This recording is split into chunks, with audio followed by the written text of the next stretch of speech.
안녕하세요, 단입니다. 9월 6일 화요일 코스닥 종목 마감 브리핑 영상 시작하겠습니다. 영상 보시기 전에 좋아요, 구독, 알림 설정해주시면 정말 감사드리겠습니다. 오랜만에 이렇게 인사드리게 되었습니다. 제가 출장 가 있던 기간 동안 선생님들 모두 큰 수익 내셨길 바랍니다. 원래 계획대로면 오늘 회사에 들어갔어야 했는데 어제 태풍 때문에 귀국 비행기가 계속 딜레이가 되면서 예정보다 늦게 도착을 했거든요. 그래서 당일에 PCR 검사를 못하게 됐고 오늘 아침에서야 하게 됐습니다.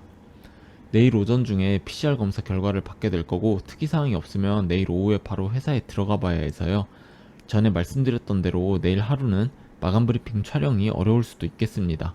그 부분 먼저 양해의 말씀드립니다. 먼저 코스닥 차트 보고 가겠습니다.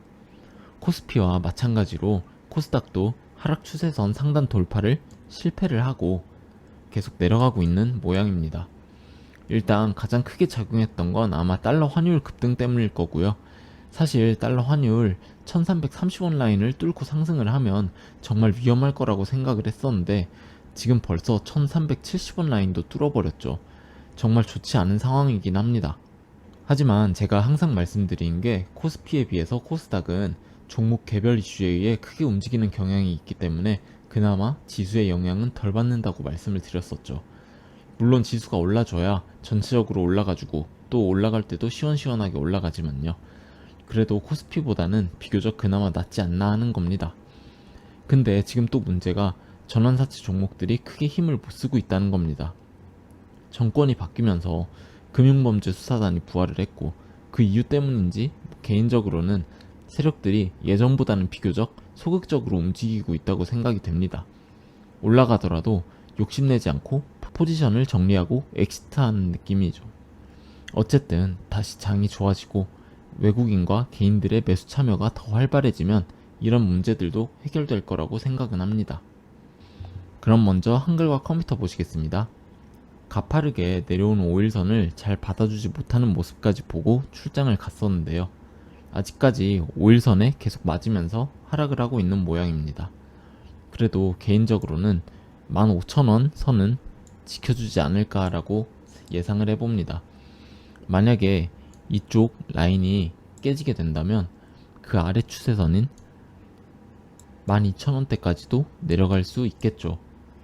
거래량을 줄이면서 계속 하락하는 모양인데요. 거래량이 어느 정도 줄어들 만큼 줄었다고 보여서요. 이제 하락세를 점점 줄이고 횡보를 하면서 상승으로 돌리는 시도를 하지 않을까 생각이 됩니다.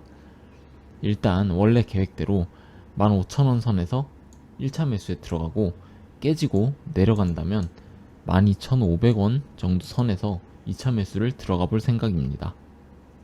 다음으로 LX 세미콘 보시겠습니다. 제가 출장 가기 전에 97,000원 선에 매수를 하고 93,500원 선에 감시 주문을 걸어놓고 간다고 말씀을 드렸는데요. 하락이 나오면서 매수가 다 완료가 됐네요. 아마 당분간 이쪽 가격대에서는 추가 매수 계획이 없고요. 만약에 이쪽 라인을 깨고 내려가서 전저점과 더블 바텀을 형성하면서 지지받는 그림이 나온다면 추가 매수를 해보려 합니다. 대충 87,500원 정도 선이겠네요. 지지를 받지 못하면 큰 하락이 나올 수도 있다고 생각이 됩니다. 최대 7만원 아래까지도 깨질 수도 있다고 생각이 되고요. 물론 그럴 확률이 없진 않지만 이쪽 가격대 근처에서 지지받는 확률이 더 높다고 보고요. 일단 개인적으로는 반도체주가 가려면 삼성전자가 가야 하고 삼성전자가 가려면 외국인들의 매수세가 크게 들어와줘야 한다고 생각을 하는데요. 지금 달러 환율 폭등 악재에 가장 큰 피해를 보고 있는 게 반도체 종목들이 아닐까 생각이 됩니다. 일단 LX 세미콘은 이쪽 추세선을 지지를 잘 받으면서 올라가는지 계속 확인을 하는 게 중요하겠습니다. 아니면 뚫고 내려가면서 다음 레벨로 내려갈지도 계속 봐야겠습니다. 다음으로 대명에너지 보시겠습니다. 대명에너지가 제가 출장 가 있는 동안 큰 상승이 나왔더라고요. 저는 아직 기관 물량 락이 풀리기까지 기간이 좀 더 남았고 그래서 이쪽에서부터 가격 조정이든 기간 조정이든 나올 거라고 생각을 했었는데 계속해서 올라가주는 모습이 나왔네요. 품절주답게 조금의 매수세가 들어와도 쭉쭉 날아가는 듯 합니다. 하지만 저는 올라가는 거 추격하면서 따라탈 생각은 전혀 없고요. 나중에 매수 기회가 오면 그때 진입을 고려해 보려 합니다. 제가 예전에 한번 말씀을 드렸었는데 어쩐지 이쪽에서의 주가를 돌리는 움직임이 이쪽과 굉장히 유사하긴 했단 말이죠. 대명에너지는 계속 이쪽에서부터 관망 중이었는데 매수를 못 들어가서 아쉬움이 조금은 남는 종목이긴 하네요. 일단 상승 추세가 어디까지 이어질지 계속 지켜보겠습니다. 다음으로 S에너지 보시겠습니다. S에너지도 제가 출장 가기 전에 이쪽 쐐기 상단에 매수를 걸어놓고 갔었는데요. 6,000원대 초반부터 5,800원까지 이렇게 쭉 걸어놨었는데 절반 정도만 매수가 들어가졌네요. 그리고 오늘 바로 갭상승 스타트를 해주면서 상승이 나와주길래 바로 6,700원 정도에 절반을 익절을 한 상태고요. 대충 10% 정도 보고 나왔습니다. 내일 조금 더 상승이 나와줄 수도 있기 때문에 절반은 더 가져가 보려 합니다. 차트만 보면 S에너지는 정말 좋아 보이긴 하거든요. 근데 지금 지점에서 변동성을 주면서 흔들 가능성도 있기도 하고 또 짧은 시간 안에 수익을 바로 줘버리면 절반 정도는 파는 습관이 제가 있어서 절반 정도 매도를 했습니다.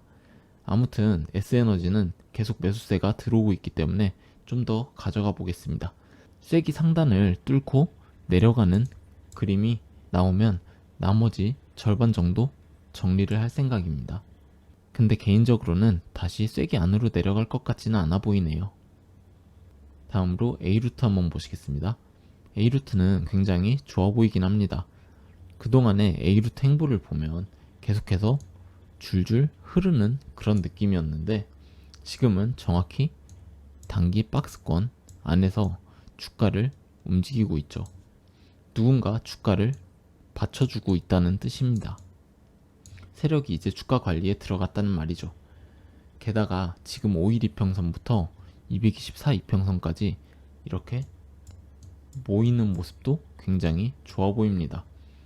이제 모아주고 여기서 호재 기사를 띄우면서 큰 매수세로 한 방에 올라가 줘야겠죠. 그 타이밍은 말씀드렸듯이 올해 말에서 내년 초가 될 거라고 예상이 되고요. 전환사채 청구 가능일을 고려하면 그럴 확률이 높다는 겁니다. 어쨌든 지금 이제 주가를 일정 라인 이하로 내리지 않는 걸로 봐서 주가 관리 들어왔다고 보이고요. 개인적인 생각으로는 이번 달 내에 슈팅 한 번 정도는 더 나올 수도 있다고 봅니다. 다음으로 시노펙스 보시겠습니다. 제가 출장 가기 전에 시노펙스 3,000원 살짝 깰 것 같다고 말씀을 드리면서 3,000원부터 2,900원대까지 매수를 걸어 놓을 거라고 말씀을 드렸는데요.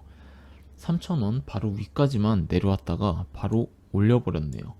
뭐 어쨌든 저는 물량을 가지고 있고 현재 수익 중이고 하니까 상관은 없습니다만 좀 더 공격적으로 매수할 거라는 생각에 아쉽기는 합니다. 제가 예전부터 말씀을 드렸었죠. 여기서 바로 뚫고 올라갈 힘이 없다면 차라리 아래로 쭉 내려왔다가 한 번에 큰 매수세를 받으면서 쭉 올라가는 그림이 더 낫다고요. 물론 아직까지 이쪽 매물대 위에 진입을 못한 상태이기 때문에 섣부른 판단일 수도 있습니다만 개인적으로는 지금 여기서 살짝 눌림목을 만들어 주면서 21선을 위로 돌려주는 그림을 만들면서 매물대 위로 올라갈 준비를 할 거라고 생각이 됩니다. 계속 말씀을 드리지만 원래의 계획대로 만약에 한 번 더 내려온다면 3,000원 근처에서 매수를 해볼 생각이고요. 올라간다면 매물대 중단 정도인 3,800원에서 3,700원 사이에 물량 매도를 할 생각이고 매물대 소화하는 것을 확인한 후에 재매수를 들어가는 방식으로 생각을 하고 있습니다. 다음으로 제넨바이오 한번 보시겠습니다. 제넨바이오 제가 1,900원에서 1,800원 때 걸어놓은 매수 물량들 전량 다 체결이 됐네요. 생각보다 제넨바이오 비중이 꽤나 커졌습니다. 제넨바이오는 좀 올라가나 싶었는데 또 힘없이 빠졌습니다. 일단 5일선 위로 올라와 줬고 어제 21선 위까지 안착을 해주나 싶었는데 또 흘러내려 버렸네요. 제가 예전에 호재 기사가 터지기 전에 60일선 위에는 안착을 해주는 게 나중에 쭉쭉 올라가는데 더 좋다라고 말씀을 드렸었는데요. 지금 상황만 놓고 본다면 나중에 호재 기사가 터져도 쭉쭉 올라갈 수 있는 위치는 아닌 것 같습니다. 매물대가 너무 많아요. 계속 내려오기만 하다 보니까 이런 위치에 위치를 하게 된 거죠. 어느 정도는 큰 매물대 바로 아래에 있다가 호재 기사를 터뜨리면서 매수세를 끌고 와서 매수세를 받으면서 매물대를 뚫을 생각을 해야 되는데 계속해서 내려가고 있단 말이죠.